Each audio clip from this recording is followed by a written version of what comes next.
નમસ્કાર વિદ્યાર્થી મિત્રો, હું છું મનીષા ચૌધરી. નર્સિંગ રૂટ્સ ચેનલમાં આપનું હાર્દિક સ્વાગત કરું છું. આજે આપણે જોવા જઈ રહ્યા છીએ 2020નું પેપર સોલ્યુશન. આપણો સબ્જેક્ટ છે કોમ્યુનિટી હેલ્થ નર્સિંગ. નેક્સ્ટ આપણે જોઈએ ક્વેશ્ચન 1. એમાં પહેલો છે એ, વોટ ઇઝ ડેમોગ્રાફી, જે 2 માર્ક્સમાં પૂછાયેલો છે. બીજું છે B, write down stages of demography, જે 6 માર્ક્સમાં પૂછાયેલો છે. નેક્સ્ટ છે write down the objective of family welfare, જે પણ 6 માર્ક્સમાં પૂછાયેલું છે. નેક્સ્ટ છે D, write advantages of small family, જે 6 માર્ક્સમાં પૂછાયેલું છે. નેક્સ્ટ જોઈએ આપણે એ, વોટ ઇઝ ડેમોગ્રાફી, કે ડેમોગ્રાફી કોને કહેવાય. 2 માર્ક્સમાં પૂછાયેલું છે, તો આપણે એની ડેફિનેશન લખી શકીએ છીએ. ડેમોગ્રાફી એટલે scientific study of human population, કે ડેમોગ્રાફીમાં જે હ્યુમન પોપ્યુલેશન છે એની શું કરવામાં આવે છે, સ્ટડી કરવામાં આવે છે. કઈ રીતની સ્ટડી કરવામાં આવે છે, તો જેમાં પોપ્યુલેશનના આકાર, રચના, જન્મદર, મૃત્યુદર, સ્થળાંતરણ કેટલા થાય છે, બરાબર, એટલે કે બર્થ થાય છે કેટલા થાય છે, ડેથ કેટલા થાય છે, બરાબર, સ્થળાંતરણ કેટલા થાય છે, અને વસ્તી વૃદ્ધિ જેવા ઘટકોનો સમાવેશ થાય છે, જેને આપણે શું કહીએ છીએ, ડેમોગ્રાફી. તો ડેમોગ્રાફીમાં આપણે શું કરી શકીએ છીએ, આ બધાની શું કરવાની છે, આપણે સ્ટડી કરીએ છીએ હ્યુમન પોપ્યુલેશનમાં, એને આપણે ડેમોગ્રાફી કહીએ છીએ. નેક્સ્ટ જોઈએ question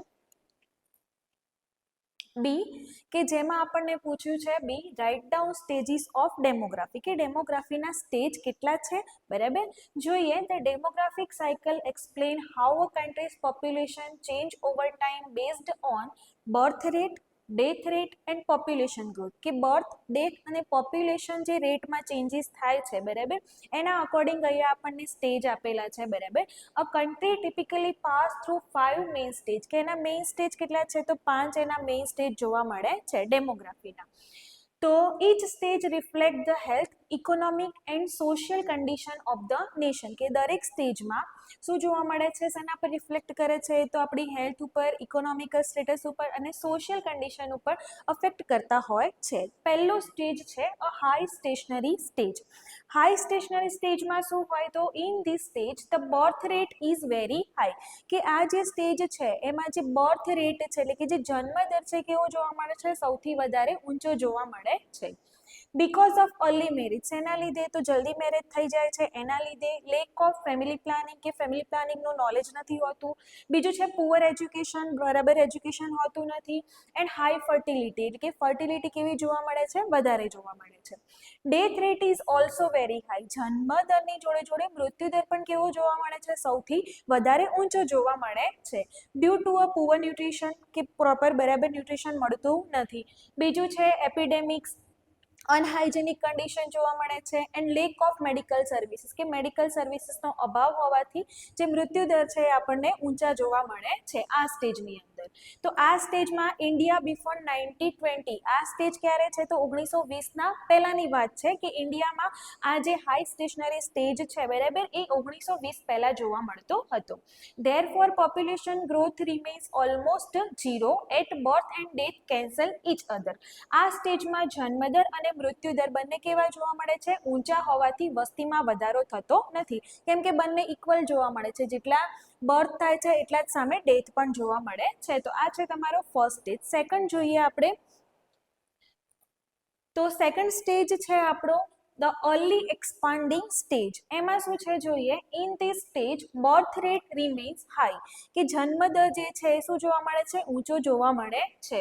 but death rate begins to fall sharply due to a, પણ ડેથ રેટ જે છે એ શું થાય છે, તો શાર્પલી શું જોવા મળે છે, આપણને ફોલ ડાઉન જોવા મળે છે, કે નીચું જોવા મળે છે. ઇમ્પ્રૂવ ધ સેનિટેશન, વેક્સિનેશન, બીજું છે better nutrition and basic health care services મળી રહે છે. As a result population increase rapidly, જેના લીધે શું થાય છે, જન્મદર ઊંચો હોય છે, ડેથ રેટ નીચી જોવા મળે છે, એટલા માટે વસ્તીમાં શું જોવા મળે છે, વધારો જોવા મળે છે. તો આ સ્ટેજમાં મૃત્યુદર ઘટે છે, પરંતુ જન્મદર શું થાય છે, ઊંચો હોવાથી ઝડપી વસ્તી વધારો જોવા મળે છે. ક્યારની વાત છે, તો ઇન્ડિયા 1921 ટુ 1951, એટલે કે 1921 થી લઈને 1951 સુધી આ સ્ટેજ જોવા મળે છે. નેક્સ્ટ આપણે જોઈએ થર્ડ લેટ એક્સપાન્ડિંગ સ્ટેજ, જેમાં શું જોવા મળે છે? તો in this stage birth rate start declining because of family planning awareness. શું કહે છે કે આ સ્ટેજની અંદર જે બર્થ રેટ છે એ ડિક્લાઇન જોવા મળે છે because of family planning awareness, કે ફેમિલી પ્લાનિંગની જાગૃતતા જોવા મળે છે. બીજું વુમન્સ એજ્યુકેશન, વુમન એજ્યુકેશન જોવા મળે છે. ડિલે મેરેજ, કે મેરેજની જે શું કહેવાય મેરેજ જે છે બરાબર અર્લી થતા હતા એની જગ્યાએ ડિલે મેરેજ થાય છે. એન્ડ ઇકોનોમિક ડેવલપમેન્ટ પણ જોવા મળે છે. Death rate continue to decline but at a slower rate, population still grow but growth rate become a moderate, એટલે કે એની જે રેટ છે એ કેવી જોવા મળે છે? તો મોડરેટ જોવા મળે છે. આ સ્ટેજમાં જન્મદર ધીમે ધીમે ઘટે છે અને વસ્તીનો વધારો મધ્યમ એટલે કે મોડરેટ મીડિયમ જોવા મળે છે. ક્યારે? તો ઇન 1951 ટુ 1981, 1951 થી લઈને 1981 દરમિયાન આ સ્ટેજ જોવા મળે છે, જેને આપણે લેટ એક્સપાન્ડિંગ સ્ટેજ કહીએ છીએ. લેટ એક્સપાન્ડિંગ સ્ટેજ કહીએ છીએ. નેક્સ્ટ જોઈએ ફોર્થ, લો સ્ટેશનરી સ્ટેજ. આ સ્ટેજમાં શું છે? તો in this stage birth rate become a low, birth rate કેવી જોવા મળે છે? લો જોવા મળે છે ડ્યુ ટુ ઇફેક્ટિવ કોન્ટ્રાસેપ્શન, એટલે કે ફેમિલી પ્લાનિંગ, ઇફેક્ટિવ કોન્ટ્રાસેપ્શનનું નોલેજ જોવા મળે છે. બેટર સોશિયો ઇકોનોમિક સ્ટેટસ, કે સોશિયો ઇકોનોમિક સ્ટેટસ પણ બેટર જોવા મળે છે. એન્ડ સ્મોલ ફેમિલી નોર્મ્સ પણ જોવા મળે છે. બીજું છે death rate is also very લો, કે ડેથ રેટ પણ કેવી જોવા મળે છે? તો લો જોવા મળે છે because of advance medical care, એટલે કે સારી એવી સર્વિસીસ પ્રોવાઈડ થાય છે. એન્ડ હાઈ લિવિંગ સ્ટાન્ડર્ડ, કે એમનું જે લિવિંગ સ્ટાન્ડર્ડ છે પણ કેવું જોવા મળે છે? હાઈ જોવા મળે છે. પોપ્યુલેશન બીકમ અ સ્ટેબલ, જેથી પોપ્યુલેશન જે છે કેવી જોવા મળે છે? આપણને સ્ટેબલ જોવા મળે છે વિથ ઝીરો ગ્રોથ. જન્મદર અને મૃત્યુદર બંને ઓછા હોવાથી આપણી જે પોપ્યુલેશન છે આપણને કેવી જોવા મળે છે? સ્થિર એટલે કે સ્ટેબલ જોવા મળે છે. Like develop country like Japan, UK અને યુએસએ. નેક્સ્ટ જોઈએ આપણે ફિફ્થ સ્ટેજ છે declining stage. In the final stage, આ આપણો ફાઇનલ સ્ટેજ છે, લાસ્ટ સ્ટેજ છે ડેમોગ્રાફીનો. Birth rate falls below death rate because people prefer fewer or no children. આમાં એવું કહે છે કે પીપલ જે છે એટલે કે પોપ્યુલેશન જે છે બરાબર એ ફ્યુઅર ઓછા ચાઇલ્ડ અથવા તો ચાઇલ્ડ જોઈતા નથી એવા સ્ટેજમાં રહે છે. હાઈ કરિયર ઓરિએન્ટેશન, એમનું ફોકસ કરિયર ઉપર વધારે જોવા મળે છે. એન્ડ એજિંગ પોપ્યુલેશન, કે એજ પણ વધારે જોવા મળે છે. ડેથ રેટ સ્લાઇટલી ઇન્ક્રીઝ, આમાં ડેથ રેટ સ્લાઇટલી શું જોવા મળે છે? ઊંચી જોવા મળે છે due to a more elderly population. And population start declining and become a older, population ધીમે ધીમે ઓલ્ડ થતી જોવા મળે છે. આ સ્ટેજમાં જન્મદર ખૂબ ઓછો હોવાથી જન્મદર જોવા મળતો નથી, એટલે કે બર્થ જોવા મળતા નથી. અને વસ્તી શું થાય છે? તો ઘટવા લાગે છે. અને વૃદ્ધ વસ્તી શું થાય છે? વધવા માંડે છે બરાબર, અથવા તો વધુ જોવા મળે છે. લાઈક જર્મની, સ્વીડન અને ઇટલી.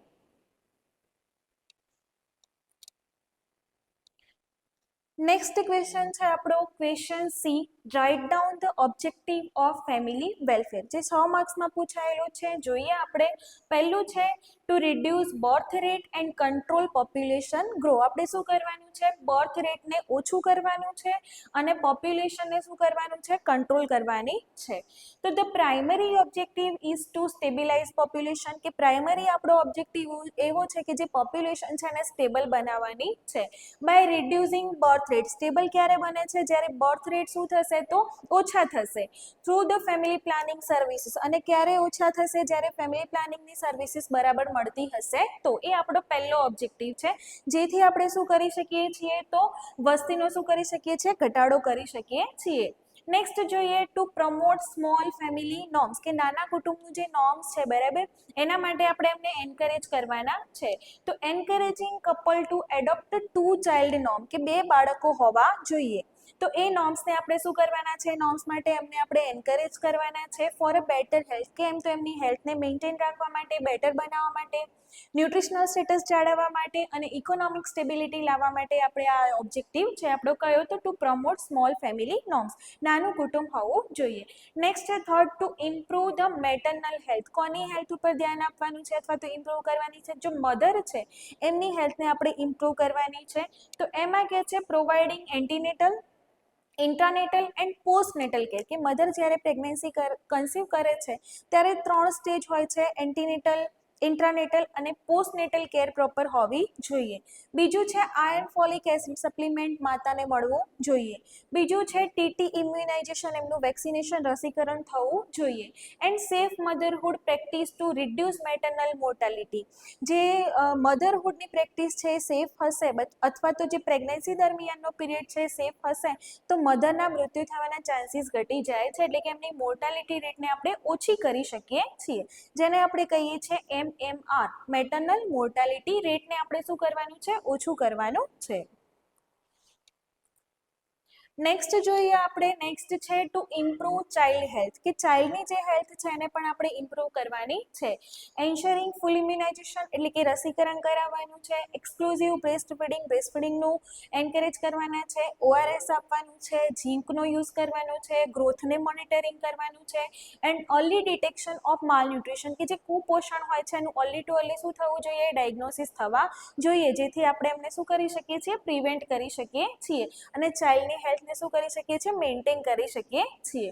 નેક્સ્ટ છે ટુ પ્રમોટ સ્પેસિંગ મેથડ, એટલે કે બે બાળક વચ્ચે પૂરતું અંતર હોવું જોઈએ એ મેથડને આપણે પ્રમોટ કરવાની છે. તો motivating couple to adopt the temporary and permanent contraception like IUCD, condoms, OCP, sterilization etcetera. આપણી જે ફેમિલી પ્લાનિંગ મેથડ છે ટેમ્પરરી અને પરમેનન્ટ, બરાબર, એ ફેમિલી પ્લાનિંગ માટે આપણે એમને એન્કરેજ કરવાના છે, એના એડવાન્ટેજીસ સમજાવવાના છે, બરાબર, જેથી કરીને આપણે સ્પેસિંગ મેથડ માટે આપણે એમને એન્કરેજ કરી શકીએ છીએ. નેક્સ્ટ છે ટુ પ્રિવેન્ટ અનવોન્ટેડ પ્રેગ્નન્સી, બરાબર, કે અનવોન્ટેડ જે પ્રેગ્નન્સી છે એને કેવી રીતે પ્રિવેન્ટ કરવાનું છે, તો પ્રોવાઇડિંગ કાઉન્સિલિંગ, જે કપલ હોય છે એમનું શું કરવાનું છે, કાઉન્સિલિંગ કરવાનું છે. ઇમરજન્સી કોન્ટ્રાસેપ્શનનું નોલેજ આપવાનું છે. એન્ડ સેફ એબોર્શન સર્વિસીસ વિશે સમજાવવાનું છે. અંડર MTP એક્ટ, એટલે કે જે મેડિકલ ટર્મિનેશન ઓફ પ્રેગ્નન્સીનો આપણો જે એક્ટ છે એના હેઠળ આપણે એમને એજ્યુકેશન આપવાનું છે, જેથી કરીને આપણે અનવોન્ટેડ પ્રેગ્નન્સી એટલે કે અનિચ્છનીય ગર્ભધારણને શું કરાવી શકીએ છીએ, આપણે કંટ્રોલ કરી શકીએ છીએ. નેક્સ્ટ છે to raise the age of marriage, કે નાની ઉંમરમાં મેરેજ થવા જોઈએ નહીં. કેટલી એજ હોવી જોઈએ, તો અહીંયા કે છે promoting legal age of marriage, કે લીગલ એજ કેટલી છે મેરેજની, તો 21 for the male and 18 for the females. 18 વર્ષની છોકરી અને 21 વર્ષના છોકરાની જે ઉંમર છે એના પછી તમે મેરેજ કરી શકો છો, જેથી કરીને ટુ અવોઇડ અર્લી પ્રેગ્નન્સી, જલ્દી મેરેજ થશે તો જલ્દી પ્રેગ્નન્સી કન્સીવ થાય છે, તો એટલા માટે અવોઇડ પ્રેગ્નન્સીને અટકાવવા માટે એની બરાબર ઉંમર નક્કી થાય એના પછી જ મેરેજ કરાવવા જોઈએ. દેન છે ચાઇલ્ડ બર્થ કોમ્પ્લિકેશન પણ જોવા મળે છે. જો ઉંમર નાની હોય તો ચાઇલ્ડ બર્થમાં પ્રેગ્નન્સી દરમિયાન પણ ઘણી બધી કોમ્પ્લિકેશન જોવા મળતી હોય છે, બરાબર.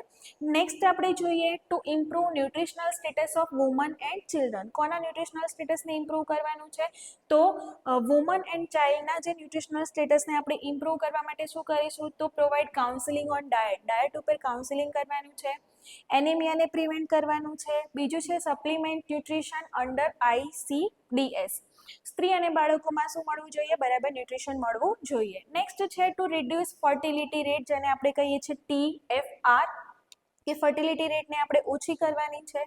તો achieving the national goal of the replacement level fertility, total fertility rate ઓછું કરવા માટેના હેતુથી આપણે શું કરવાનું છે, ફર્ટિલિટી રેટને શું કરવાની છે, ઓછી કરવાની છે.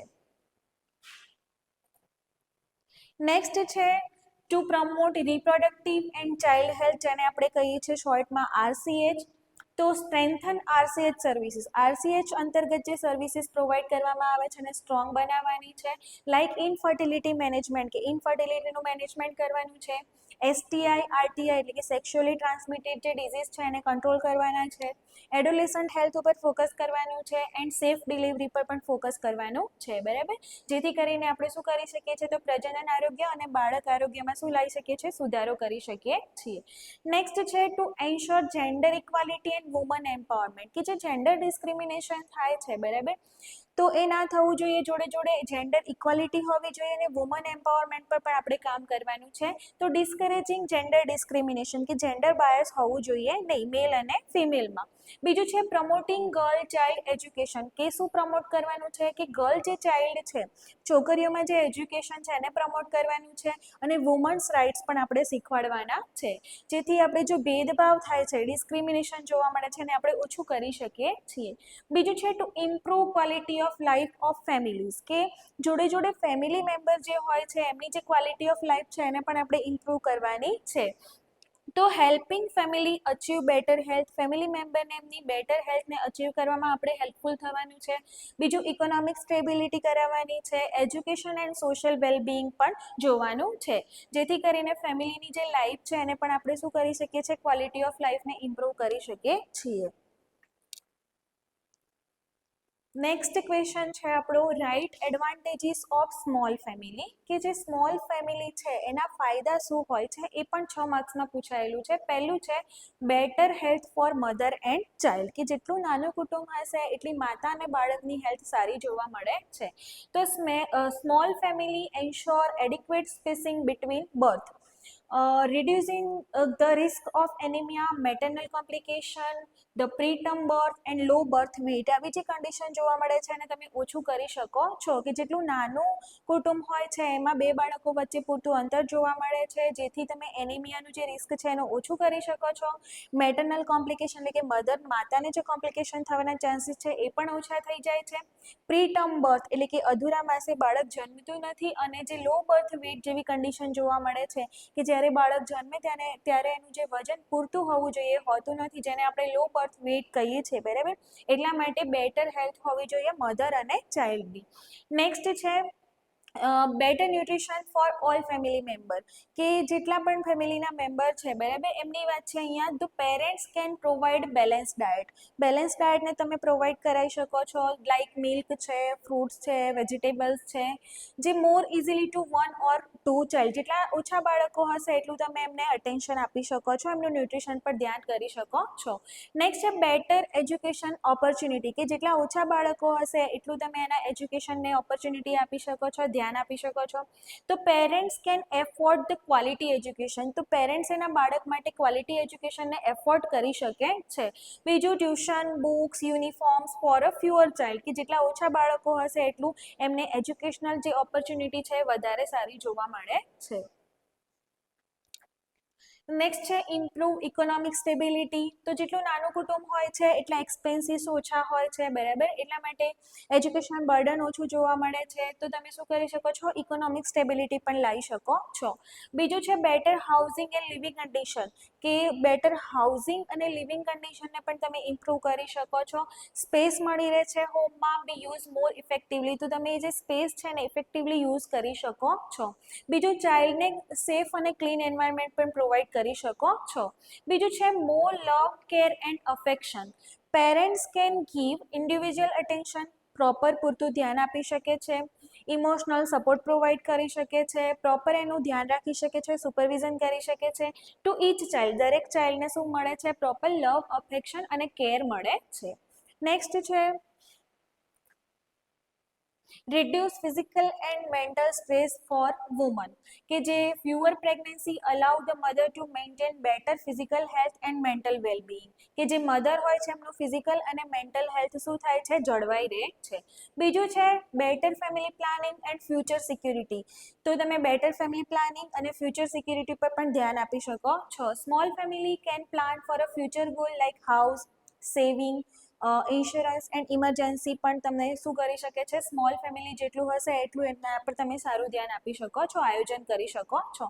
નેક્સ્ટ છે help in controlling population of the country માટે પણ એક બેનિફિટ છે, કે જેટલી પોપ્યુલેશન ઓછી હોય છે, બરાબર, તો પોપ્યુલેશન પણ શું રહે છે, સ્ટેબલ રહે છે. તો small family norms reduce the population pressure and improve the national development, nation ડેવલપમેન્ટમાં પણ આપણે યુઝફુલ થઈ શકીએ છીએ. નેક્સ્ટ છે improve quality of life, overall small family enjoy better health. જેટલું નાનું ફેમિલી હોય છે એમની હેલ્થને એન્જોય કરી શકે છે, જાળવી શકે છે, મેન્ટેન કરી શકે છે, ફાઇનાન્શિયલ એમના જોડે સિક્યોરિટી હોય છે, બેકઅપ પ્લાન હોય છે, ઇમોશનલ બેલેન્સ પણ જોવા મળે છે એન્ડ સોશિયલ સ્ટેબિલિટી પણ જોવા મળે છે. તો આ છે તમારા એડવાન્ટેજીસ.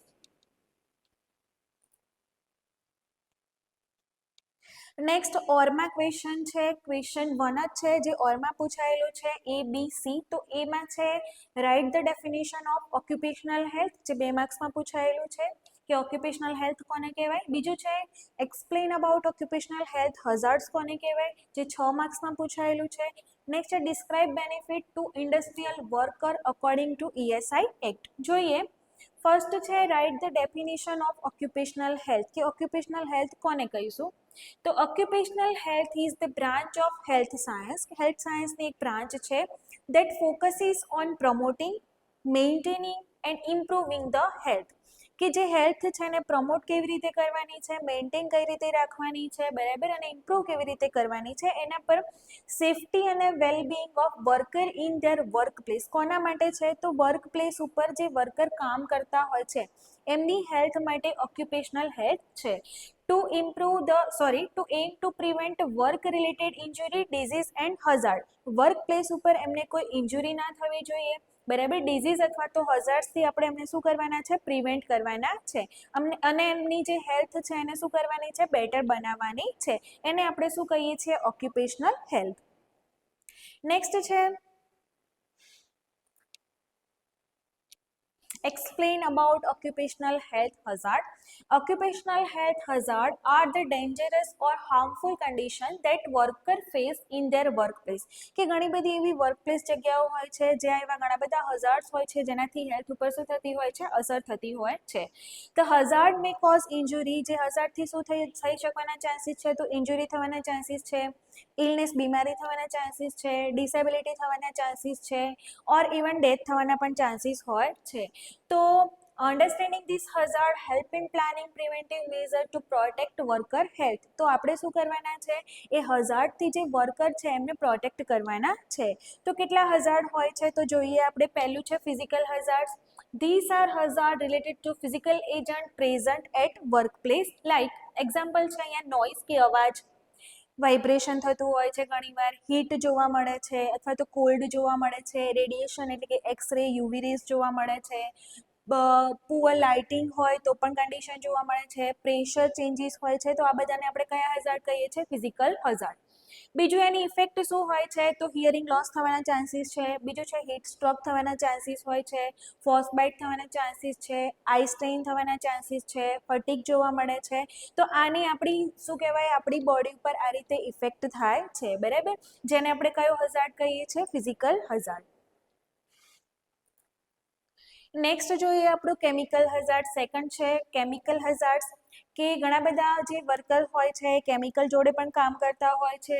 તો exposure to harmful chemical in industry such as acid, gas, fumes, solvents, pesticides, heavy metals હોય છે, જેનાથી આપણી બોડી ઉપર શું જોવા મળે છે, કઈ અસર, ઇફેક્ટ જોવા મળે છે. તો સ્કિન બર્ન થવાના ચાન્સીસ છે, પોઈઝનિંગ થવાના ચાન્સીસ છે, રેસ્પિરેટરીમાં પ્રોબ્લેમ જોવા મળે છે, ઇવન કેન્સર થવાના પણ ચાન્સીસ હોય છે, ન્યુરોલોજિકલ ડેમેજ થવાના પણ ચાન્સીસ હોય છે. તો એનાથી પણ આપણે એમને શું કરવાના છે, પ્રોટેક્ટ કરવાના છે. બીજું છે થર્ડ બાયોલોજિકલ હઝાર્ડ્સ. હવે બાયોલોજિકલ હઝાર્ડ્સ કોને કહેવાય, તો exposure to micro organism such as bacteria, virus, fungi, parasites, common in healthcare worker, like laboratory staff હોય છે તો એમને એમના જોડે કામ કરવાનું હોય છે, એગ્રીકલ્ચર હોય છે તો એમાં પણ એ જોવા મળે છે, અને વેસ્ટ વર્કર જે હોય છે એમાં પણ આ કન્ડિશન જોવા મળી શકે છે, જેને આપણે કયા હઝાર્ડ કહીએ છીએ, બાયોલોજિકલ હઝાર્ડ. એની ઇફેક્ટ આપણી બોડી પર કઈ રીતે જોવા મળે છે, તો ફર્સ્ટ કહે છે ટ્યુબરક્યુલોસિસ થવાના ચાન્સીસ છે, HIV થવાના ચાન્સીસ છે, હિપેટાઇટિસ B એન્ડ C થવાના ચાન્સીસ છે, અને બીજા ઘણા ઇન્ફેક્શન પણ લાગી શકે છે. તો એનાથી પણ આપણે એમને પ્રોટેક્ટ કરવાના છે. નેક્સ્ટ છે આપણું મિકેનિકલ હઝાર્ડ. નામ જ સજેસ્ટ કરે છે, મિકેનિકલ મીન્સ જે મશીનરી હોય છે, જે ઇક્વિપમેન્ટ હોય છે, તો એનાથી શું થવાના ચાન્સીસ છે, તો વાગવાના ચાન્સીસ હોય છે, લાઈક કટ થાય છે, બરાબર, ફ્રેક્ચર થવાના ચાન્સીસ છે, ક્રશ ઇન્જરી થવાના ચાન્સીસ છે, બરાબર, ફોલ ડાઉન થવાના ચાન્સીસ હોય છે. તો એને આપણે કયો હઝાર્ડ કહીએ છીએ, મિકેનિકલ હઝાર્ડ. નેક્સ્ટ આપણે જોઈએ ergonomic hazard cause by improper posture, બીજું છે repetitive movement, lifting heavy loads કે લિફ્ટિંગ તમે બહુ એવું વજનવાળી વસ્તુને લિફ્ટ કરો છો, પુઅર વર્ક સ્ટેશન કે તમે જે જગ્યાએ કામ કરતા હોય છે એનું જે સ્ટેશન છે બરાબર હોતું નથી, એની ઇફેક્ટ શું જોવા મળશે આપણી બોડી ઉપર, તો શું જોવા મળે છે, બેક પેઇન થાય છે, નેક પેઇન જોવા મળે છે, મસ્ક્યુલોસ્કેલેટલ ડિસઓર્ડર થવાના ચાન્સીસ હોય છે. કયા હઝાર્ડ્સમાં? તો એર્ગોનોમિક હઝાર્ડ્સ. નેક્સ્ટ છે સાયકોસોશિયલ હઝાર્ડ. સાયકોસોશિયલ હઝાર્ડ નામ જ સજેસ્ટ કરે છે કે સાયકોસોશિયલી આપણને સ્ટ્રેસ જોવા મળતું હોય, હરેસમેન્ટ જોવા મળતું હોય બરાબર, અથવા તો જે વર્કિંગ અવર્સ છે એ જરૂરિયાત કરતાં વધારે હોય બરાબર, અથવા તો વર્કલોડ વધારે હોય, અથવા તો સપોર્ટ ના મળતો હોય, જેના લીધે શું થાય છે આપણી બોડી પર કઈ ઇફેક્ટ જોવા મળશે, તો સ્ટ્રેસ જોવા મળે છે, એન્ઝાઇટી જોવા મળે છે, સાયકોલોજીકલી ડિસ્ટર્બન્સ જોવા મળે છે, સ્લીપ ડિસઓર્ડર જોવા મળે છે, લો પ્રોડક્ટિવિટી જોવા મળે છે, ડિપ્રેશન જોવા મળે છે, મેન્ટલી ડિસ્ટર્બન્સ જોવા મળી શકે છે. તો એને આપણે કયો હઝાર્ડ કહીએ છીએ? Psychosocial hazard. નેક્સ્ટ જોઈએ એન્વાયરમેન્ટલ હઝાર્ડ. એન્વાયરમેન્ટલ હઝાર્ડમાં શું જોવા મળશે? તો due to a unsafe environment, કે જે એન્વાયરમેન્ટ છે સેફ હોતું નથી.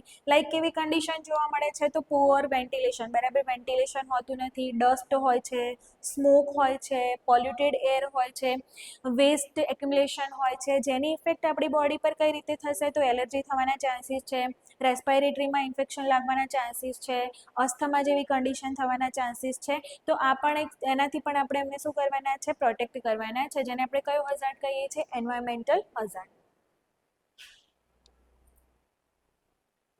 નેક્સ્ટ છે એક્સિડન્ટ હઝાર્ડ. તો સ્લીપરી ફ્લોર્સ હોય બરાબર, અનપ્રોટેક્ટેડ હાઇટ હોય કે બહુ ઊંચી હાઇટ ઉપર કામ કરવાનું હોય, અથવા તો સેફ છે નહીં, ઇલેક્ટ્રિકલ ફોલ્ટ હોય કે ઇલેક્ટ્રિકલ કોઈ ફોલ્ટ હોય એના લીધે પણ થવાના ચાન્સીસ છે, ફાયર હઝાર્ડ હોય બરાબર, જેની આપણી બોડી પર શું ઇફેક્ટ જોવા મળશે? તો બર્ન થવાના ચાન્સીસ છે, શોક લાગવાના ચાન્સીસ છે, ફોલ ડાઉન થવાના ચાન્સીસ છે, મેજર ઇન્જરી થવાના પણ ચાન્સીસ હોય છે, જેને આપણે એક્સિડેન્ટલ હઝાર્ડ તરીકે ઓળખીએ છીએ.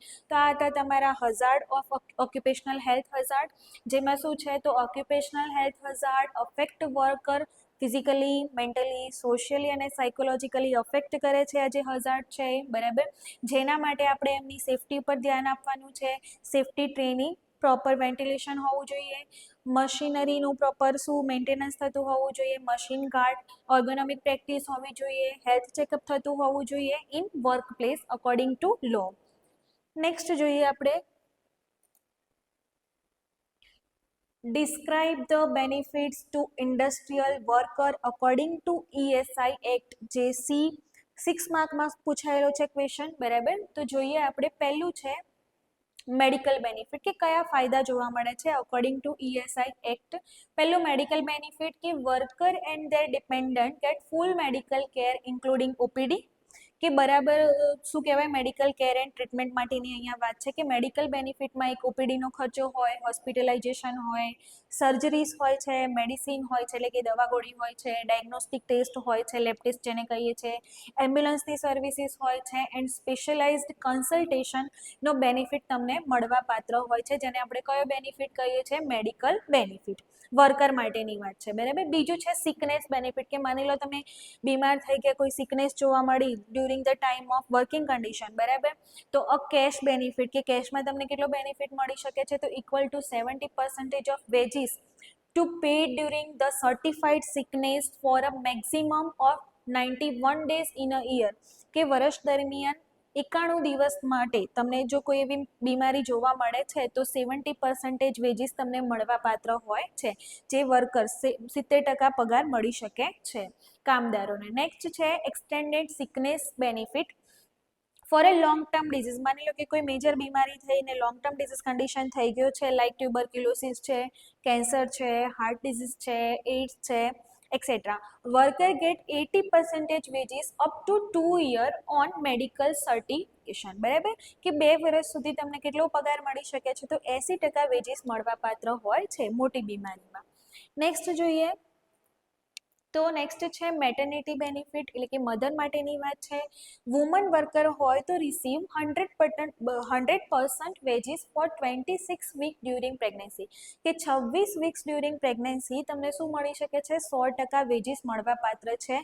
ડિલિવરી, મિસકેરેજ ઓર એડોપ્શન માટે, બરાબર. They also get the prenatal and postnatal, કે જે મધર માતા વર્કર હોય છે ડ્યુરિંગ ધ ડિલિવરી ટાઈમ એમને પોસ્ટનેટલ, બરાબર, પ્રીનેટલ અને પોસ્ટનેટલ કેર પણ મળવા પાત્ર હોય છે. નેક્સ્ટ છે ફિફ્થ ડિસેબલમેન્ટ બેનિફિટ, જેમાં છે ટેમ્પરરી અને પરમેનન્ટ. ટેમ્પરરીમાં જોઈએ if a worker get injured during work, કે વર્ક દરમિયાન કોઈ ઇન્જરી થઈ, બરાબર, તો he receive 90% of wages until recovery, જ્યાં સુધી એ રિકવર ના થાય વર્કર ત્યાં સુધી 90% વેજીસ મળવા પાત્ર હોય છે. બીજું છે પરમેનન્ટ ડિસેબિલિટી, અથવા તો પરમેનન્ટ કોઈ ડિસેબિલિટી થઈ ગઈ તો if disability remains permanent pension is given four life base on disability percentage, કે એના જે પર્સન્ટેજ હોય છે ડિસેબિલિટીના એ તમને લાઈફ ટાઈમ પેન્શન તરીકે મળવા પાત્ર હોય છે.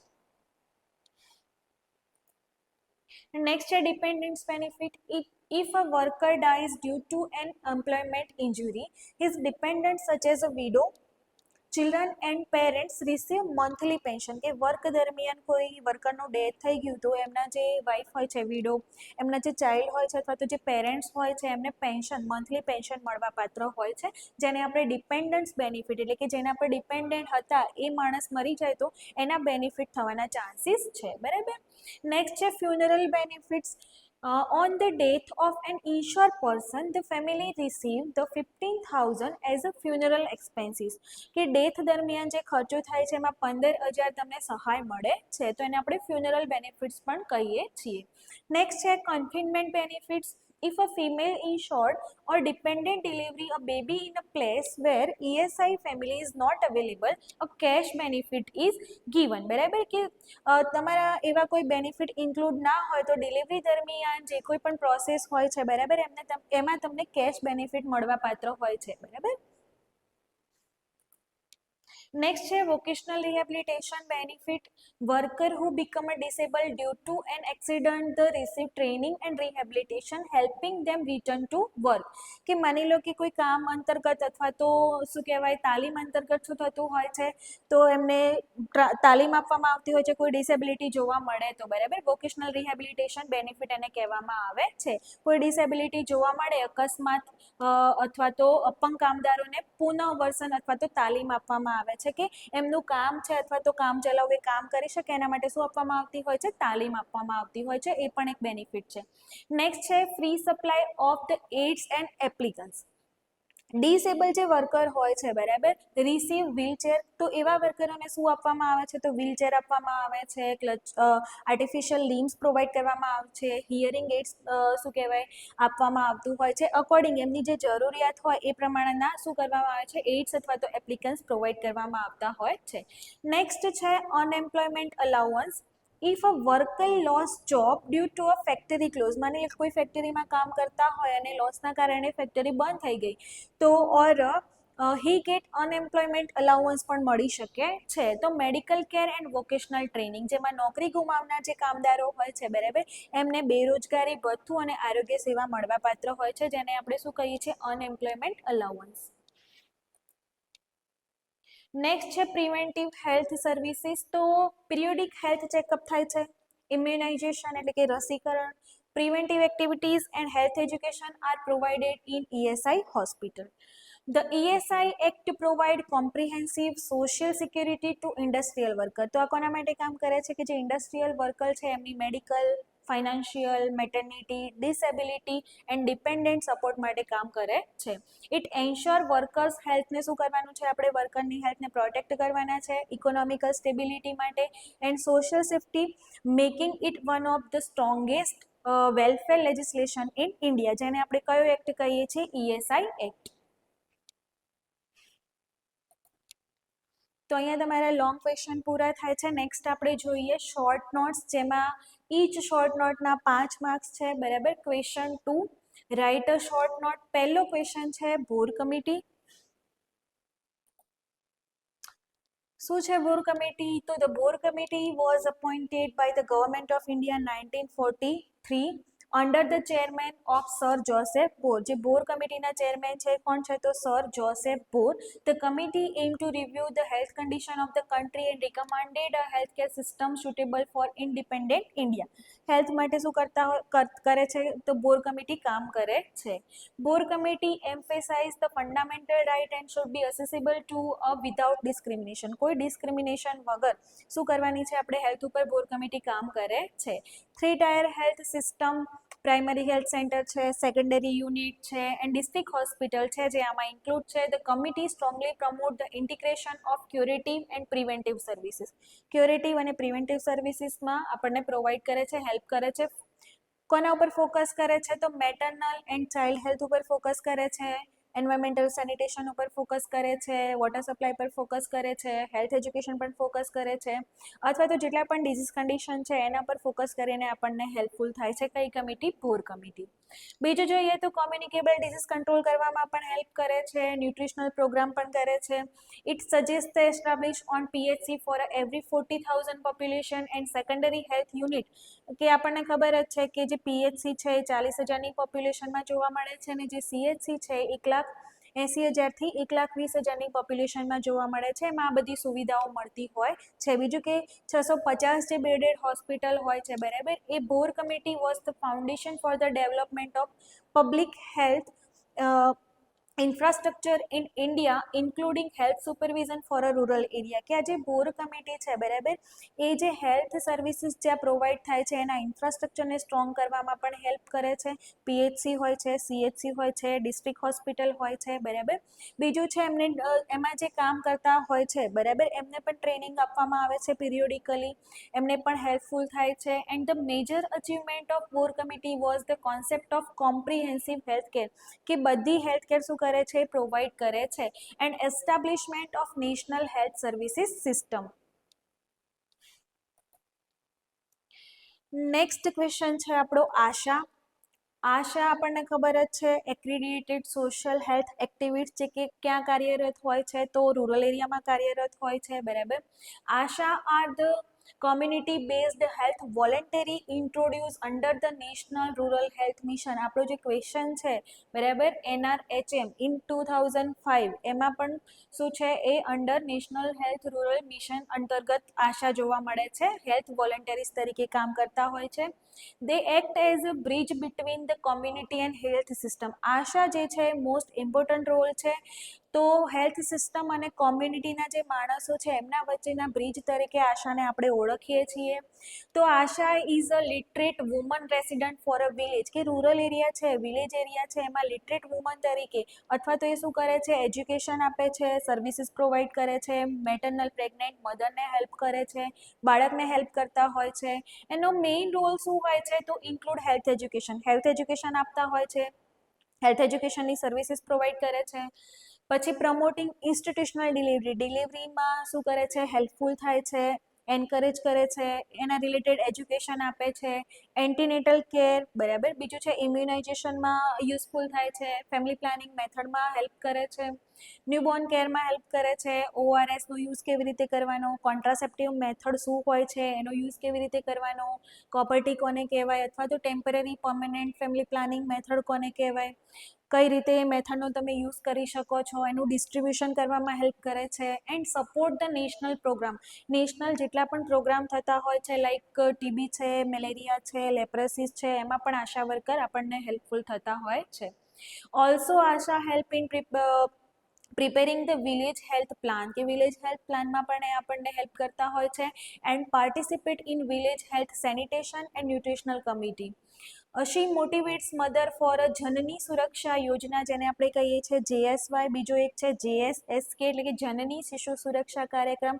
એવા જેટલા પણ ગવર્મેન્ટ ઓફ ઇન્ડિયાના પ્રોગ્રામ છે મધર અને ચાઇલ્ડ માટે, અથવા તો ન્યુટ્રિશનલ પ્રોગ્રામ છે, અથવા તો ડિઝીઝ રિલેટેડ પ્રોગ્રામ છે, એમાં આપણને કોણ હેલ્પ કરતું હોય છે? તો આશા હેલ્પ કરતા હોય છે. તો સૌથી મોસ્ટ ઇમ્પોર્ટન્ટ રોલ કોનો છે?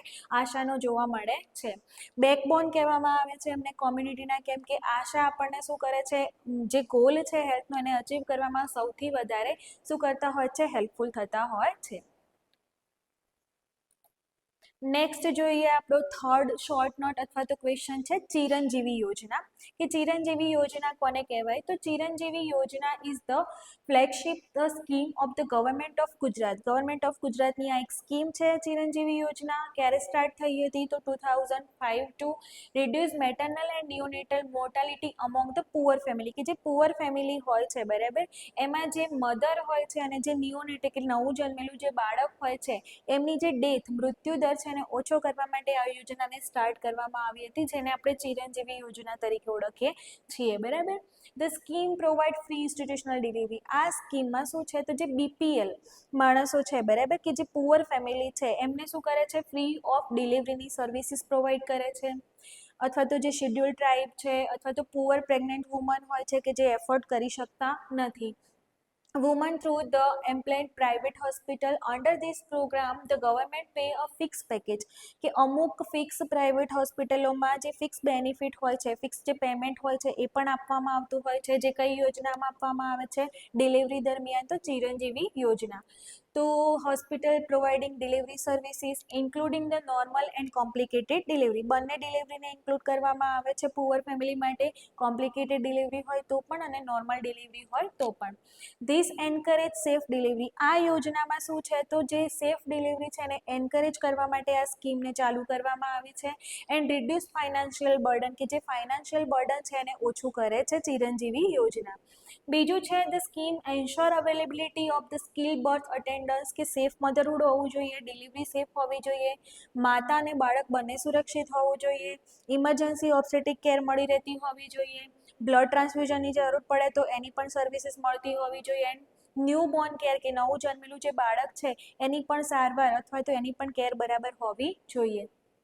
It has remarkably increased the institutional delivery and reduced the home delivery. આનું મેઇન કામ શું છે કે જે હોમ ડિલિવરી થાય છે જે અનસેફ હોય છે બરાબર અથવા તો ક્લીન હોતું નથી એનાથી ઇન્ફેક્શન લાગવાના ચાન્સીસ હોય છે અથવા તો ઇવન ડેથ થવાના પણ ચાન્સીસ હોય છે તો હોમ ડિલિવરીને ઓછું કરીને હોસ્પિટલ ડિલિવરીને એન્કરેજ કરે છે કોણ ચિરંજીવી યોજના.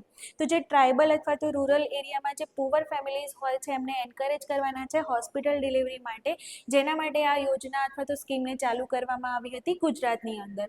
ચિરંજીવી યોજના has also strengthen the public private partnership in health. તો આ છે તમારું ચિરંજીવી યોજના જેમાં મેઇનલી ડિલિવરી પર ફોકસ કરવામાં આવે છે પુઅર ફેમિલીઝ માટે. નેક્સ્ટ ક્વેશ્ચન છે આપણો ફંક્શન ઓફ પીએચસી કે પીએચસીના ફંક્શન શું છે તો PHC is the first contact point between પહેલી વાર જે ગામડાના માણસો હોય છે એમનો પહેલો કોન્ટેક્ટ થાય છે જે હેલ્થ કેર સર્વિસીસ જોડે એટલે કે પહેલો કોન્ટેક્ટ કોના જોડે થાય છે તો પીએચસી બરાબર પ્રાઇમરી હેલ્થ કેર અથવા તો સિસ્ટમ જે છે બરાબર જે શું પ્રોવાઈડ કરે છે તો કેવી સર્વિસીસ પ્રોવાઈડ કરે છે તો પ્રિવેન્ટિવ પ્રમોટિવ ક્યોરેટિવ અને રિહેબિલિટેટિવ સર્વિસીસ પ્રોવાઈડ કરે છે. પોપ્યુલેશન ઓફ 30,000 ટુ 20,000 ટ્રાઇબલ એરિયાની અંદર 30,000 અને 40,000 જે પ્લેન નોર્મલ એરિયા હોય છે ત્યાં એક પીએચસી જોવા મળતી હોય છે જે આ રીતની સર્વિસીસ પ્રોવાઈડ કરતા હોય છે રૂરલ એરિયાની અંદર બરાબર. એના ફંક્શન શું છે પીએચસીના તો સુપરફિશિયલ આપણે જોઈએ તો શું કરે છે પીએચસી પર કઈ કઈ સર્વિસીસ પ્રોવાઈડ કરવામાં આવતી હોય છે તો maternal and child health services antenatal visit હોય છે પોસ્ટનેટલ વિઝિટ હોય છે ઇન્સ્ટિટ્યુશનલ ડિલિવરીઝ હોય છે બરાબર ઇમ્યુનાઇઝેશન હોય છે રસીકરણ જેને કહીએ છીએ ફેમિલી પ્લાનિંગની સર્વિસીસ છે એડોલેસન્ટ હેલ્થ પર કામ કરતા હોય છે ઓલ્ડ એજ પર કામ કરતા હોય છે બરાબર પ્રેગ્નન્ટ મધર ઉપર કામ કરતા હોય છે કોમ્યુનિકેબલ અને નોન કોમ્યુનિકેબલ ડિઝીઝને કંટ્રોલ કરવામાં કામ કરતા હોય છે સેફ ડ્રિંકિંગ વોટર સપ્લાય ઉપર કામ કરતા હોય છે એન્વાયરમેન્ટલ સેનિટેશનને ઇમ્પ્રૂવ કરવા માટે કામગીરી થતી હોય છે ન્યુટ્રિશનલ કાઉન્સેલિંગ થતું હોય છે ગવર્મેન્ટ ઓફ ઇન્ડિયાના જે પ્રોગ્રામ છે એના ઉપર પણ કામ કરતા હોય છે બરાબર. PHC manage the national health programme conduct school health programme like mid day meal programme હોય છે બરાબર વાઇટલ સ્ટેટિસ્ટિકનું પણ ત્યાં કામ થતું હોય છે and implement health scheme like JSY JSSK RBSK બરાબર લેબોરેટરી સર્વિસીસ પણ અવેલેબલ હોય છે માઇનોર સર્જરીસ પણ થતી હોય છે ફર્સ્ટ એડનું પણ કામ થતું હોય છે ફર્સ્ટ એડ બેઝિક ટ્રીટમેન્ટ પણ પ્રોવાઈડ કરવામાં આવતી હોય છે ઇમરજન્સી કેર પણ પ્રોવાઈડ કરવામાં આવતી હોય છે and PHC work with sub centre Asha ANM હોય છે હેલ્થ સુપરવાઇઝર હોય છે આ બધા ભેગા મળીને પાર્ટિસિપેટ થઈને કોમ્યુનિટીમાં પાર્ટિસિપેટ કરીને શું કરતા હોય છે આવા બધા કામ પીએચસી પર થતા હોય છે બરાબર. નેક્સ્ટ છે આપણો ક્વેશ્ચન 5 આઈયુસીડી એક કોન્ટ્રાસેપ્ટિવ મેથડ છે, બરાબર, જેને આપણે કોપરટી તરીકે ઓળખીએ છીએ, જે ટેમ્પરરી કોન્ટ્રાસેપ્ટિવ મેથડમાં આવે છે, બરાબર. કોપરટી ટી શેપમાં જે હોય છે વુમનમાં ઇન્સર્ટ કરવામાં આવે છે, બરાબર, જેથી પ્રેગ્નન્સી કન્સીવ થતી નથી. તો કેટલા ટાઈપની કોપરટી હોય છે? તો કોપરટી 380 હોય છે, કોપરટી 375 હોય છે, મલ્ટી લોડેડ 250 હોય છે, હોર્મોનલ આઈયુસીડી હોય છે, જેને આપણે કોપરટી કહીએ છીએ. કોપરટીનું કામ શું છે? તો જે સ્પર્મ હોય છે એને ડિસ્ટ્રોય કરે છે અને પ્રેગ્નન્સી કન્સીવ થવા દેતા નથી, જેને આપણે શું કહીએ છીએ? તો ફર્ટિલાઇઝેશનને પ્રિવેન્ટ કરે છે. થિકનિંગ સર્વાઇકલ મ્યુકસ, કે જે સર્વાઇકલ મ્યુકસ છે એને થીક બનાવે છે, બરાબર. And creating a local inflammatory reaction in the uterus. પણ આમાં શું થાય છે? સમટાઈમ્સ તો રિએક્શન જોવા મળતું હોય છે યુટ્રસની અંદર. Advantages include high effectiveness. Advantages શું છે? ફાયદો શું છે? તો એની ઇફેક્ટિવનેસ જે રેટ છે એ હાઈએસ્ટ જોવા મળે છે. બીજું, એક લોંગ ડ્યુરેશન ટાઈમ માટે તમે એને યુઝ કરી શકો છો, કે 0 થી 5 વર્ષ, 5 થી 10 વર્ષ. બીજું, કોસ્ટ ઇફેક્ટિવ છે, બરાબર, કે એના માટે કોઈ પૈસા લાગતા નથી, રિવર્સિબલ છે, બરાબર. બીજું, no effect on breast feeding and minimal systematic side effect, કે બ્રેસ્ટ ફીડિંગ પર એની કોઈ અસર થતી નથી અને મિનિમલ સાઇડ ઇફેક્ટ જોવા મળે છે.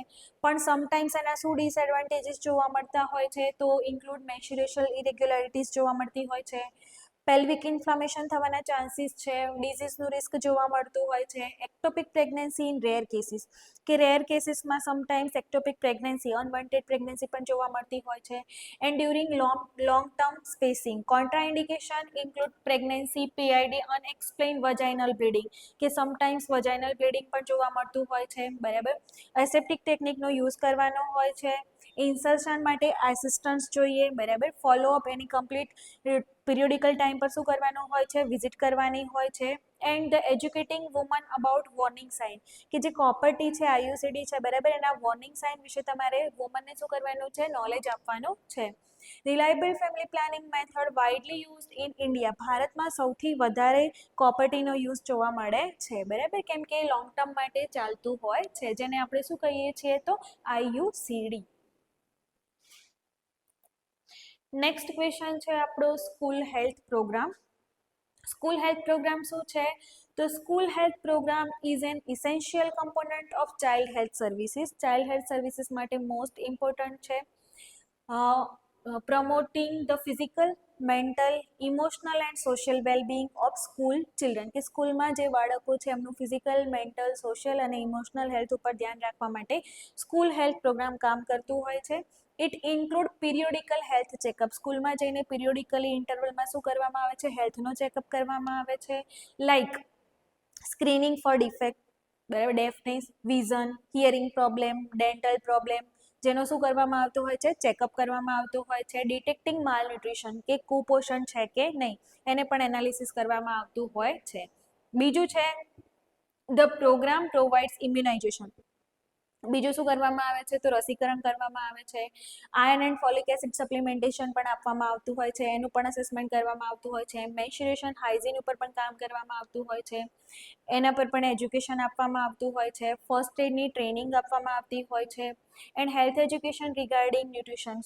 શેના ઉપર હેલ્થ એજ્યુકેશન આપે છે? તો ન્યુટ્રિશન, કેવો ડાયટ લેવો જોઈએ, બરાબર, પર્સનલ હાઇજીનને મેન્ટેન કેવી રીતે કરવાની છે, એનું એન્વાયરમેન્ટ કેટલું સેફ છે અથવા તો એને કેવી રીતે મેન્ટેન કરવાનું છે. Substance abuse and communicable disease prevention માટે પણ સ્કૂલ હેલ્થ પ્રોગ્રામ કામ કરે છે.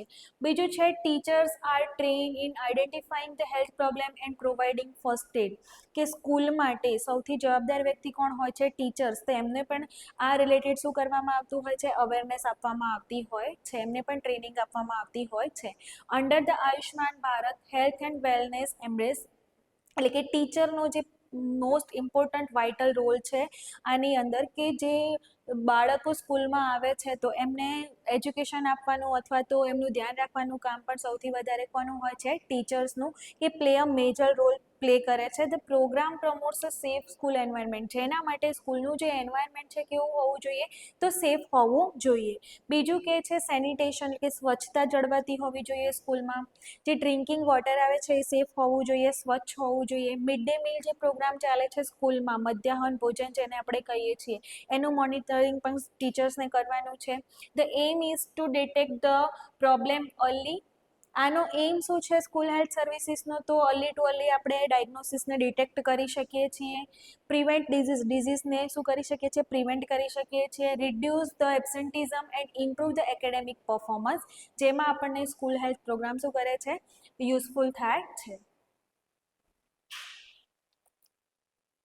નેક્સ્ટ ક્વેશ્ચન છે આપણો WHO, જેને આપણે શું કહીએ છીએ? World health organisation, establish on 7th April 1948, is a specialized UN agency responsible for international public health, જેને આપણે વર્લ્ડ હેલ્થ ઓર્ગેનાઇઝેશન અથવા તો WHO તરીકે ઓળખીએ છીએ. એનો મેઇન એમ શું છે અચીવ કરવાનો? તો highest possible health for all.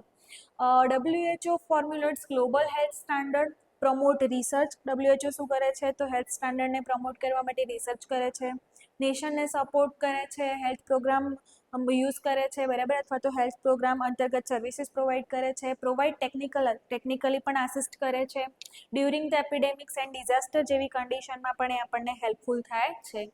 Major function શું છે WHOનું? તો ઇન્ક્લુડ કોમ્યુનિકેબલ ડિઝીઝ કંટ્રોલ કરવા માટે, લાઇક ટ્યુબરક્યુલોસિસ છે, મેલેરિયા છે, HIV એડ્સ છે.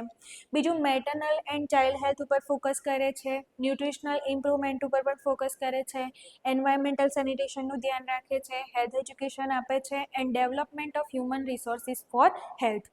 આટલું મેઇન ફોકસ છે WHOનું.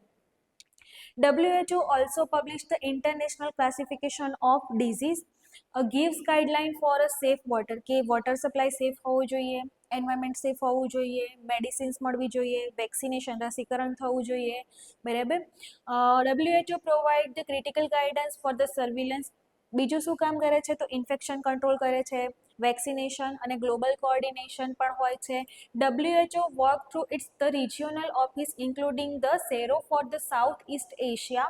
WHO actively support in India, જે WHO છે એક્ટિવલી ઇન્ડિયાને શું કરે છે? સપોર્ટ કરે છે. પોલિયો ઇરેડિકેશનમાં, બીજું છે સ્મોલ પોક્સ ઇરેડિકેશનમાં, યુનિવર્સલ હેલ્થ કવરેજમાં હેલ્પ કરે છે, એન્ડ હેલ્થને શું કરવામાં? પ્રમોટ કરવામાં, જે હેલ્થ છે એને મેન્ટેન રાખવામાં સૌથી વધારે યોગદાન આપે છે WHO. નેક્સ્ટ ક્વેશ્ચન છે આપણો health problem of age personal, કે જે એજ પર્સનલ હોય છે એમાં કયા કોમન હેલ્થ પ્રોબ્લેમ જોવા મળતા હોય છે? તો જોઈએ. Age persons commonly suffer from multiple chronic disease due to a degenerative changes in the body, કે જે એજ થઈ જાય એના પછી બોડીમાં ડિજનરેટિવ શું જોવા મળતા હોય છે? ચેન્જીસ જોવા મળતા હોય છે, જેના લીધે ઘણી બધી કન્ડિશનો બોડીમાં એકસાથે જોવા મળતી હોય છે, લાઈક હાઇપરટેન્શન છે, જેને આપણે બીપી કહીએ છીએ, ડાયાબિટીસ છે, ઓસ્ટિયોઆર્થરાઇટિસ છે, કેટરેક્ટ છે, હિયરિંગ લોસ છે, બરાબર, COPD છે, હાર્ટ ડિઝીઝ છે, સ્ટ્રોક છે, યુરિનરી પ્રોબ્લેમ છે, એન્ડ ડિક્રીઝ ઇમ્યુનિટી. આ બધું કેમ થાય છે? તો ઇમ્યુનિટી ડે બાય ડે જે એજ ઇન્ક્રીઝ થાય એના લીધે ઇમ્યુનિટી પણ શું થતી હોય છે? ઓછી જોવા મળતી હોય છે, જેના લીધે ઇન્ફેક્શન લાગવાના ચાન્સીસ વધી જાય છે. તો સાયકોલોજીકલી પણ ઘણા બધા પ્રોબ્લેમ જોવા મળતા હોય છે, લાઈક લોનલીનેસ, એકલા પડી જાય છે, ડિપ્રેશન જોવા મળે છે, એન્ઝાયટી જોવા મળે છે, ઇન્સોમનિયા જોવા મળે છે, ઊંઘ આવતી નથી, મેમરી લોસ થાય છે, ભૂલાઈ જાય છે, ડિમેન્શિયા જોવા મળે છે, અલ્ઝાઇમર ડિઝીઝ જોવા મળે છે. બીજું છે સોશિયલ પ્રોબ્લેમ પણ જોવા મળતા હોય છે, like neglect, abuse, economic dependency, કોઈકના પર ડિપેન્ડ થઈ જાય છે, લેક ઓફ ફેમિલી સપોર્ટ, ફેમિલીનો સમટાઈમ્સ સપોર્ટ મળતો નથી, આઇસોલેશન એન્ડ ઇનસિક્યુરિટી ફીલ થતી હોય છે. તો સોશિયલી પણ આવા બધા પ્રોબ્લેમ જોવા મળતા હોય છે. બીજું છે ન્યુટ્રિશનલ પ્રોબ્લેમ પણ જોવા મળતા હોય છે, લાઈક ઇન્ક્લુડ માલ ન્યુટ્રિશન, કેમ કે પુઅર એપેટાઇટ હોય છે. બીજું ડેન્ટલ ઇશ્યુ જોવા મળે છે, બીજું એનિમિયા જોવા મળે છે, ડિહાઇડ્રેશન જોવા મળે છે. તો ન્યુટ્રિશનલ પણ ઘણા બધા પ્રોબ્લેમ જોવા મળતા હોય છે. બીજું છે environmental hazard such as poor lighting, slippery floors and lack of assistive device cause the frequent fall and fracture. Sometimes injury થવાના પણ ચાન્સીસ ઓલ્ડ એજ પીપલમાં સૌથી વધારે જોવા મળે છે. Elderly also face the medication related problem due to a polypharmacy community based program like National Program for Healthcare of Elderly aim to support them. આ જે programme છે NPHCE એ કોને સપોર્ટ કરે છે? તો જે એજ્ડ પર્સન છે એમને શું કરે છે? સપોર્ટ કરે છે. તો જે એજ પર્સનલ હોય છે, બરાબર, એમાં સિસ્ટમ અકોર્ડિંગ જેટલા પણ ડિઝીઝ કન્ડિશન હોય છે થવાના ચાન્સીસ ઓલ્ડ એજમાં શું થાય છે? વધી જતા હોય છે. તો તમે એને એ રીતે ડિસ્ક્રાઇબ કરી શકો છો.